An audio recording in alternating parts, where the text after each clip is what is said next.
ఆయన కూడా 2 గేమ్స్ ఆడుతున్నాడు. ఒకటి ఐఎస్ఐని మెప్పించాలి, ఎందుకంటే అక్కడ మన ట్రోఫీ చోర్ వాళ్ళ హోమ్ మినిస్టర్ వెళ్ళాడు కదా, పాకిస్తానీ హోమ్ మినిస్టర్ అక్కడ వెళ్ళి అక్కడ సంతకాలు పెట్టి ఎంఓఐ సంతకాలు పెట్టారు ట్రైనింగ్ కి తర్వాత ఇతర అంశాలకి. కానీ భారతదేశంతో కూడా ఆయన చాలా కోఆపరేట్ చేస్తున్నాడు. ఎందుకంటే ఆయన ఫస్ట్ వీక్ ఆఫ్ ఏప్రిల్ లో మన దేశానికి వచ్చి 3 రోజులు ఉన్నాడు ఆయన. మరి అజిత్ దోవల్ గారు ఆయన చెవులో ఏం చెప్పారో తెలియదు, కానీ వెళ్ళంగానే 100 మంది ఎయిర్మెన్ వాళ్ళ ఎయిర్ ఫోర్స్ ఆఫీసర్లను అరెస్ట్ చేశారు. వీళ్ళందరూ ఐఎస్ఐ పేరోల్లో ఉండినారు. వాళ్ళు దాంట్లో కొంతమంది పారిపోయి పాకిస్తాన్కి వెళ్ళారు, కొంతమంది టర్కీకి వెళ్ళారు, పారిపోయారు.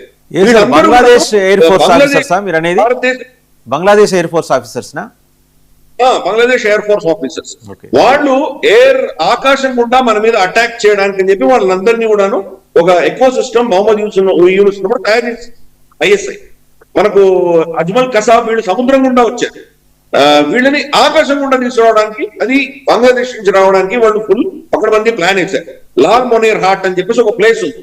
ఇది మనకు చికెన్ స్నేక్ దగ్గరగా ఉంటుంది, మనకు డూబ్రీ ఇవన్నీ లోవర్ అస్సాం ఉంటుంది, దాని దగ్గరగా ఉంటుంది, బంగ్లాదేశ్ సైడ్ ఉంటుంది. లాల్ మొనీర్ హాట్ లో వీళ్ళ లష్కర్ ఏ తోయిబా మొత్తం వాళ్ళ టీం తీసుకొచ్చి పెట్టారు. సో అందుకని ఇవన్నీ కూడా మనం అబ్జర్వ్ చేస్తున్నాం. ఈ ప్రభుత్వం వచ్చిన తర్వాత మనకు కొంత కోఆపరేట్ చేస్తున్నారు.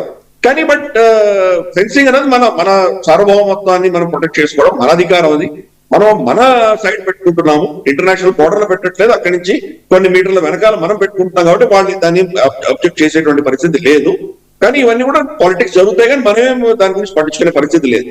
ఇన్ఫాక్ట్ మణిపూర్ లో మనం చూసామంటే, మణిపూర్ లో మియన్మార్ కి